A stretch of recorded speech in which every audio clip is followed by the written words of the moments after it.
Assalamualaikum warahmatullahi wabarakatuh. Berjumpa kembali di mata pelajaran simulasi dan komunikasi digital. Dengan saya yaitu Bapak Ferry Wicaksono, Sarjana Komputer. Nah, materi simulasi dan komunikasi digital pada pertemuan ke-9 ini yaitu mempelajari tentang kewargaan digital.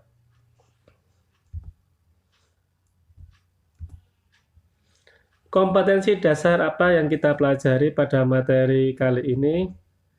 Yang pertama, siswa diharapkan mampu memahami konsep kewargaan digital. Selanjutnya, siswa diharapkan mampu merumuskan dan menerapkan etika kewargaan digital. Materi pembelajaran pada materi kewargaan digital yaitu yang pertama tentang konsep kewargaan digital dan yang kedua tentang Undang-Undang ITE. Nah, perhatikan gambar berikut. Gambar berikut dinamakan yaitu meme atau meme. Meme yaitu suatu gambar yang berisi tulisan yang disertai dengan penjelasan pada tulisan tersebut. Nah, kalau diperhatikan meme tersebut waktu booming pada kasus Setia Novanto. Nah, kita simak video berikut.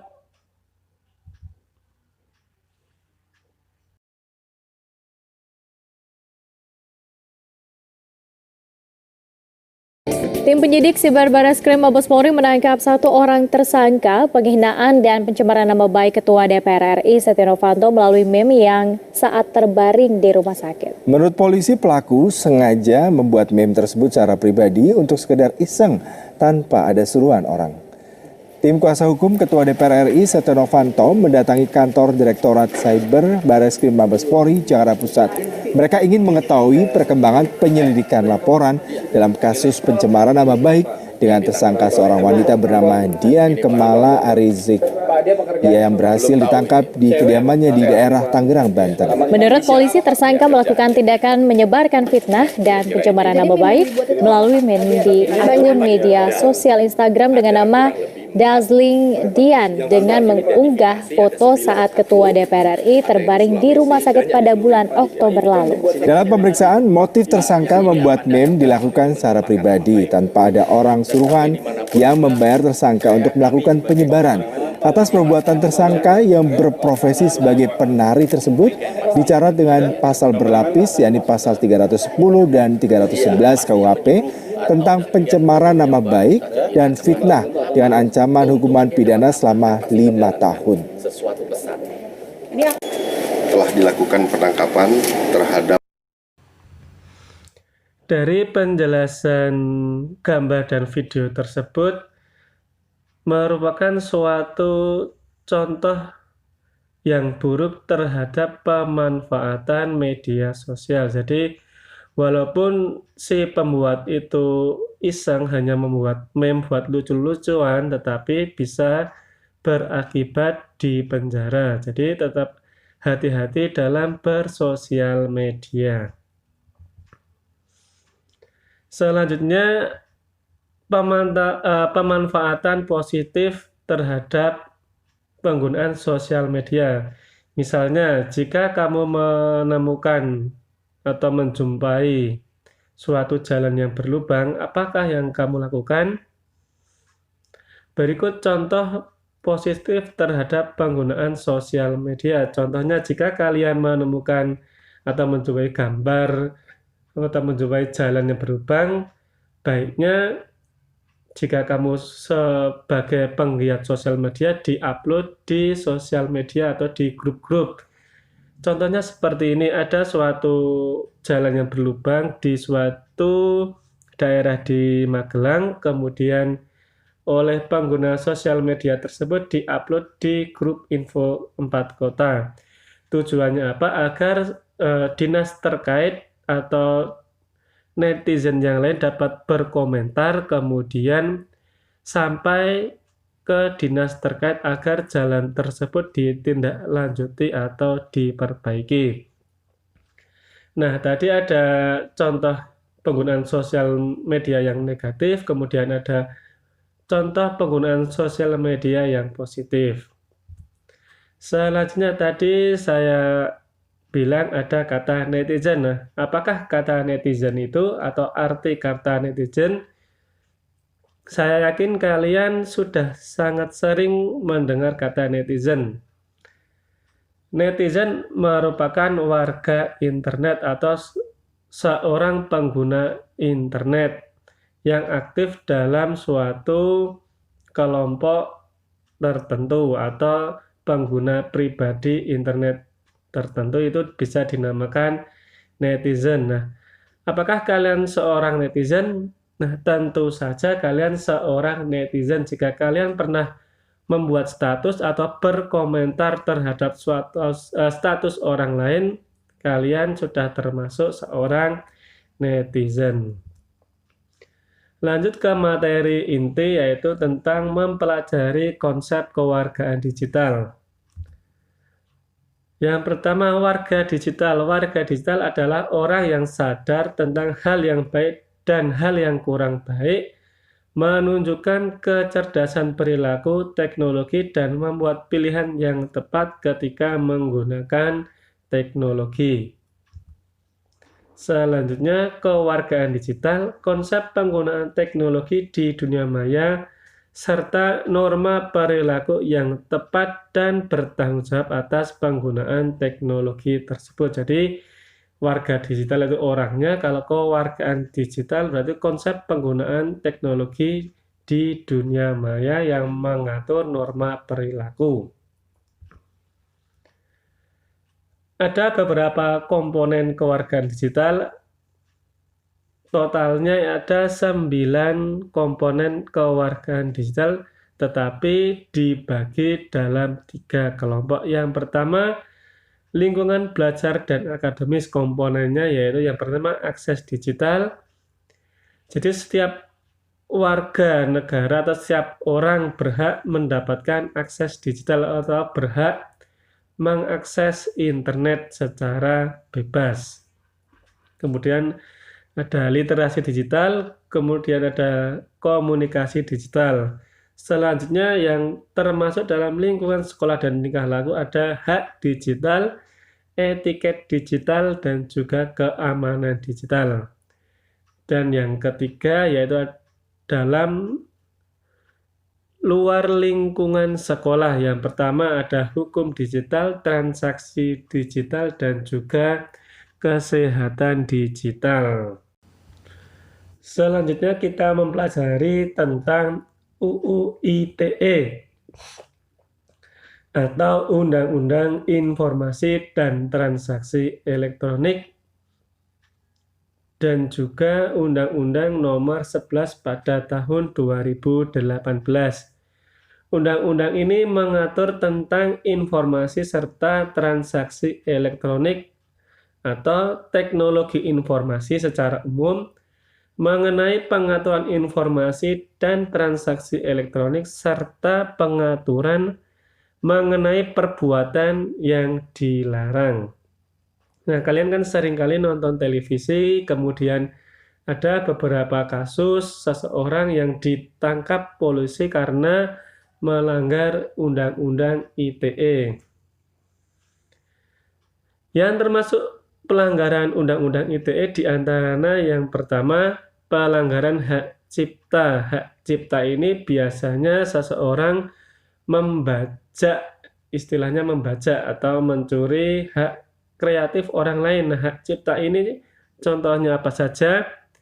Ada hak cipta tentang musik atau lagu, kemudian film, dan juga software atau aplikasi. Nah, jika kalian pernah menonton film secara ilegal, tidak di bioskop atau tidak membelinya, kalian sudah termasuk melakukan pelanggaran hak cipta. Yang kedua, pencemaran nama baik. Nah, pencemaran nama baik ini biasanya kalian istilahnya muna-muni di sosial media, menyindir seseorang, itu bisa termasuk pencemaran nama baik. Yang ketiga, ujaran kebencian. Yang keempat, muatan perjudian. Nah, kalau dulu judi itu secara langsung, kalau sekarang memanfaatkan sosial media atau menggunakan internet. Jadi perbuatan perjudian secara online itu secara hukum dilarang. Kemudian berita bohong. Ada banyak kasus seseorang yang menyebarkan berita bohong kemudian ditangkap polisi. Nah, jangan sampai kalian menyebarkan berita bohong. Yang terakhir yaitu hacking. Hacking ini istilahnya membobol atau melakukan sesuatu pencurian di dunia maya atau merusak suatu aplikasi yang ada di perangkat komputer atau HP. Contoh hacking yaitu yang pertama, membobol ATM atau nomor rekening nasabah secara online. Kemudian menggunakan cheat dalam bermain game itu sudah termasuk penggunaan hacking atau pelanggaran terhadap Undang-Undang ITE. Lanjut materi selanjutnya yaitu tentang etika kewargaan digital. Tidak hanya dalam kehidupan nyata, ada etikanya dalam bersosial media. Jadi tidak hanya kita harus sopan santun di dunia nyata, dalam dunia digital juga ada etikanya. Semboyan dalam etika kewargaan digital yaitu THINK atau think, bahasa Inggrisnya think. Kalau diistilahkan Indonesia yaitu berpikir. Nah, berpikir apa? Yang pertama, true atau benarkah? Benarkah postingan yang kalian tulis atau postingan yang kalian lihat? Jangan sampai kalian membuat suatu status tidak benar atau menyebarkan berita bohong. Selanjutnya, hurtful atau menyakitkankah postingan yang kamu buat? Jangan sampai kalian membuat status tetapi menyakiti perasaan orang lain yang ada di beranda sosial media milikmu. Kemudian I atau ilegal atau tidak resmi. Yang paling banyak yaitu N atau necessary atau tidak penting. Jadi banyak sekali bertebaran di dunia maya postingan yang tidak penting. Dan yang terakhir yaitu K atau kind, santunkah? Diharapkan kalian dalam membuat status atau dalam bersosial media menggunakan bahasa yang santun. Kesimpulan pada pembelajaran kali ini yaitu yang pertama, kewargaan digital merupakan norma perilaku yang tepat dan bertanggung jawab terkait dengan penggunaan teknologi. Kemudian yang kedua, menggunakan konsep think atau benarkah, menyakitkankah, resmikah, pentingkah, dan juga santunkah sebelum membagikan segala sesuatu secara daring. Untuk tugasnya yaitu bukalah beranda sosial media, entah itu di WhatsApp, Instagram, Facebook, atau Twitter milik kamu sendiri. Tentunya kamu kan sudah mempunyai sosial media masing-masing. Selanjutnya, carilah satu postingan yang ada di beranda atau status temanmu yang tidak memenuhi etika kewargaan digital. Jika kalian melihat postingan temanmu, analisa postingan tersebut yang di-screenshot yaitu postingannya. Apakah postingan tersebut tidak benar, menyakitkankah, tidak resmi, tidak penting, atau tidak santun? Jika kalian sudah menemukan status yang akan dibuat tugas, kemudian screenshot atau tangkapan layar status story atau status tersebut. Setelah gambar screenshot dibuat, kemudian dilampirkan di tugas Anda di menu Google Classroom. Setelah itu, berilah tanggapan di kolom komentar tugas sebelum diklik serahkan. Jadi, tugasnya yaitu carilah postingan temanmu yang tidak memenuhi etika THINK. Jika sudah menemukan, di screenshot, kemudian dilampirkan di tugas. Sebelum diklik serahkan, berilah tanggapan di kolom komentar tugas tersebut. Berikut contohnya. Misalkan ada postingan di beranda Facebook milik kamu sendiri, ada seseorang yang bernama cewek kuburan akan selalu move on, membuat status seperti pada gambar di depan tersebut. Nah, menurut kalian postingan tersebut tidak termasuk etika yang apa? THIN atau K? Contohnya memberikan tanggapan yaitu postingan tersebut tidak termasuk etika necessary atau tidak penting. Nah, kalimat tanggapan tersebut diketik di kolom komentar sebelum diklik serahkan di menu Google Classroom. Contoh yang kedua,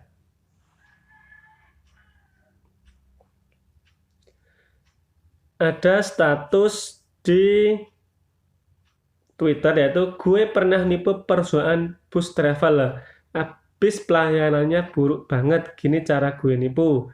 Gue beli tiketnya tapi gue gak ikut naik, mampus. Nah, jika kalian menemukan postingan seperti tersebut, menurut kalian kan postingan tersebut tidak menggunakan bahasa santun atau tidak termasuk etika kind atau tidak santun. Kemudian kalian komentari atau tanggapi di menu kolom komentar Google Classroom tugas. Ketik tanggapan kolom komentar tugas di Google Classroom sebelum diklik serahkan. Jadi tugasnya cuma mencari satu saja postingan yang tidak beretika. Kemudian di screenshot, ditanggapi di kolom komentar, diklik serahkan, hanya itu saja tugasnya. Sekian dari saya akhiri. Wassalamualaikum warahmatullahi wabarakatuh. Sampai jumpa di pertemuan selanjutnya. Terima kasih.